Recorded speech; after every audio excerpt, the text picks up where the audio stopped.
Another day, another shooting. Here we go again. Now it's in Texas. There's another school shooting, 3 wounded. We'll find out more details, of course, as things proceed, as to what kind of weapon they had, who the madman was, and it goes on and on and on. It turns out if you're living in an ocean of guns, at some point, somebody picks one up and starts shooting at a school near you.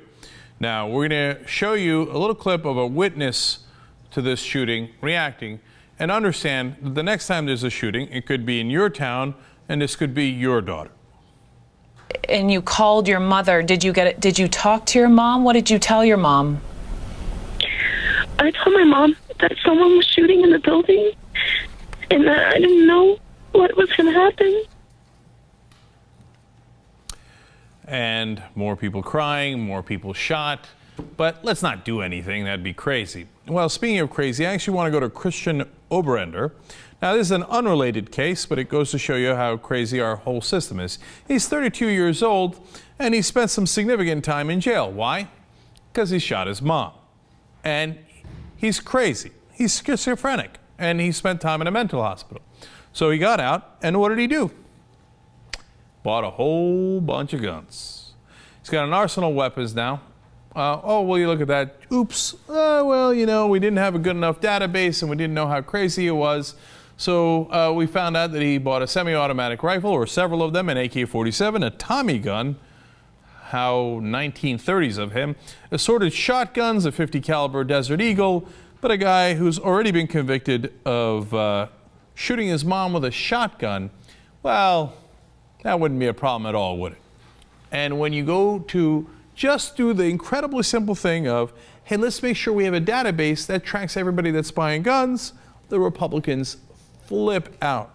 In fact, A.B. Stoddard from The Hill was explaining to Shep Smith that even though the polls are in the direction of gun control, that they weren't going to do it in Congress anyway.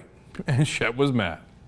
You think large capacity magazines, no chance for that? Right now, the numbers don't exist on the Republican or Democratic side. Closing the gun control loophole, the gun show loophole. The polls show a change in support. If you poll the members of Congress. If we stuck with the polls, though, with slavery a lot longer than we did. I mean, it's that not is as right.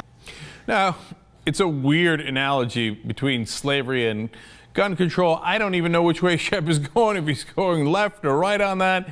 But he's frustrated. And I'll tell you, the great majority of the American people are frustrated. This kind of shooting is coming to a neighborhood near you very, very soon. It happens every week. You know that in 2013, we've already had 5 shootings on school campuses. 2013 isn't even a month old yet. We're still in January. And yet our leaders are going to do nothing about it. Now, to be fair to President Obama, he had real proposals here. Apparently, it's the Republicans in the House who say not a single piece of legislation will pass the House. Now, if the Democrats had any sense, they would turn around and run on this issue. Closing the gun show loophole and doing background checks on everybody, 85% popularity. Among Republicans, 85%. Among gun owners, 75%. Incredibly popular. Democrats, stop running away from this issue. Start running towards it and demand that we get some sort of sane gun laws in our country. It doesn't mean anybody's guns are being taken away.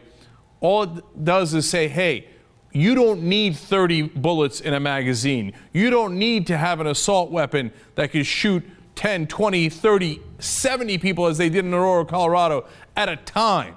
That's crazy. And we certainly should have a database of people who have bought guns to make sure that they're not violent criminals, possible terrorists, or mentally ill.